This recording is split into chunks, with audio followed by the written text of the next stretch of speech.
Hey y'all, welcome back to my channel. This is my first podcast and it's actually a project I was assigned to do at school. So I decided to share it with you all so that you can learn something from it. The topic is the role of the Black church in the civil rights movement. So I hope you sit back and listen and you enjoy this podcast. What if I told you that one of the most powerful forces in the fight for freedom wasn't a protest or a law, but a church? Hello everyone, welcome to my podcast. My name is Rosemary George and I'm here with Tina. Today I'll be educating you all and my guests about something really powerful, which is the role of the Black church in shaping history. A lot of people think of church as just a place for worship, but for African American communities, it has been so much more than that. It has been a place for resistance, leadership, culture, and survival. Yeah, I feel like that's something people don't always realize. Exactly. So today I'm going to walk us through how the Black church started, how it impacted the civil rights movement, and why it matters today. Oh, I'm so ready. Okay, let's start at the beginning. The origin of the Black church in slavery. The Black church actually existed before the United States was even founded in 1776. Its roots go back to slavery. According to research, I found out that enslaved Africans were introduced to Christianity, but not in a fair or equal way. Ooh. They were often given something called the slave Bibles, which were edited versions of the Bible. Like, how crazy is that? Oh, that's something, girl. I know, right? Like, these versions removed stories about freedom, like Moses leading people out of slavery, and it only focused on how slaves should be obedient. Wait.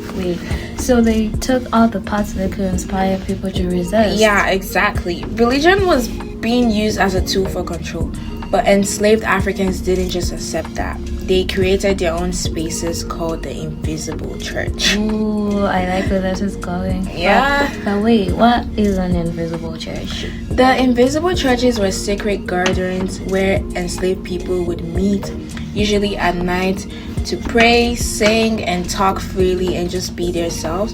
It was one of the places where they could express themselves honestly and support each other. That must have been risky though. Yeah, it was, but it also shows how important faith and community were. Even under oppression, they found ways to build strength and hope. Oh, that was so brave for that. Very brave. I honestly admire their bravery. After slavery ended, one of the first things Black communities did was create their own churches.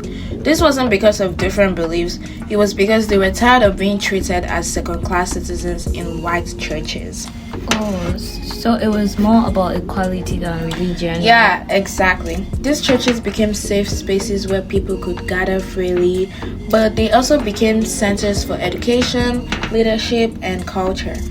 In the 18th and 19th century, many churches helped teach newly freed people how to read and write and, talk to people. They also became places where traditions, music, and community values were developed. So it was kind of a community hub? Yeah, it was. That's a perfect way to put it. The Black church wasn't just about Sundays. It was about everyday life.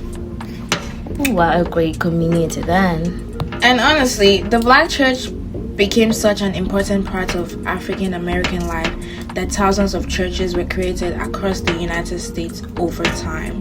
Thousands? Yeah, today there are thousands of historically Black churches in the US, especially in southern states where large African American communities were formed after slavery. Churches like Baptist, African Methodist, Episcopal, and Pentecostal churches became really important in Black communities. Wow, I didn't realize that it was that widespread. It really was, and even in Canada, Black churches played an important role, although there are fewer compared to the US because Canada has a smaller Black population. Black churches in places like Nova Scotia, Ontario, and Quebec became safe places for Black Canadians, especially for people escaping slavery through the Underground Railroad. actually really interesting because people don't always talk about Black history in Canada. Yeah, that is so true. A lot of people forget that Black Canadians also built strong church communities that helped preserve culture, faith, and identity. Moving on to where the impact becomes even clearer, the civil rights movement. Black churches played a huge role during this time. They were safe places where people could meet, organize, protest, and plan strategies. When activists didn't have anywhere else to go, they went to the church. So the church was basically like headquarters. Exactly. And one of the most important figures connected to this is Martin Luther King Jr. Of course, but how exactly was he connected to the Black church? Well, he was a pastor, and his leadership was deeply rooted in Christian teachings, especially in nonviolence, love, and justice. I found some early sermon notes from Martin Luther King Jr., written around 1951 when he was still developing his ideas about religion and justice. What I found really interesting is how early his thoughts on social change already started forming. So this is before he became famous for civil rights movement? Yeah, and even at this stage, he believed something very important, that religion shouldn't just stay as belief. It should lead to action in the real world. Okay. What kind of action are we talking about here? Things like helping others, standing against injustice, and making society more fair. He believed faith had to show up in how people live, not what they believe. Oh, that's powerful. Did he write anything that really shows that idea? Yeah, in his notes, he focuses on justice and responsibility. One powerful idea from his early thinking is reflected in his belief that religion is not just a matter of belief, but of action. It must lead to justice and service for others. Oh, that really sums it up. It does. It connects religions to real-world issues like inequality, nationalism, and human suffering. He's basically asking, if religion doesn't help people in real life, what is it for? So, he saw religion as something active, not passive. Exactly. For him, helping others wasn't optional. It was the core of faith. That idea later became a foundation for his leadership in the civil rights movement. So even early on, he was thinking about big social change. Yeah, and that's what makes this note so important. They showed the beginning of a mindset that would later change history. It's kind of amazing how churches became places for both worship and activism. Exactly. The Black church gave people more than faith. It gave them leadership, hope, education, and a voice during times when society tried to silence them.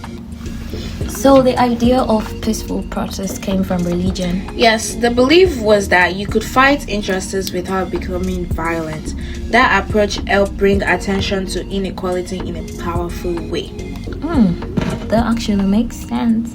Yeah, and churches weren't just organizing, they were also supporting people emotionally and spiritually during very difficult times. So they were helping people stay strong mentally too. Exactly. The church gave people courage to keep going even when things were dangerous. Even today, the Black church continues to play an important role. It speaks out on issues like poverty, inequality, education, and justice. But is it still as influential as it used to be? That's a good question. The church attendance is declining, especially among younger generations, and there are disagreements about certain social issues. So its influence is changing? Yeah, but it's still important. Its legacy is everywhere, in social movements, in culture, and in ongoing fights for equality. Wow, I learned something today. I'm glad you did. So overall, the Black church is much more than just a religious institution. It's been a place for resistance, a center for community, and a driving force for change throughout history. Yeah, it really shows how something can be both spiritual and political at the same time. Exactly. It represents strength, resilience, and the fight for justice, and that's something that matters today. Definitely. Honestly, this conversation changed the way I think about the Black church. Same here. Learning about its history really shows how powerful community, faith, and resistance can be when people come together. And it's clear that the impact of the Black church didn't just stay in the past, it still influences communities and social movements today. We hope you learned something today. Thank you so much for listening to today's episode. Don't forget to stay curious, keep learning, and we'll see you next time. Bye. Bye.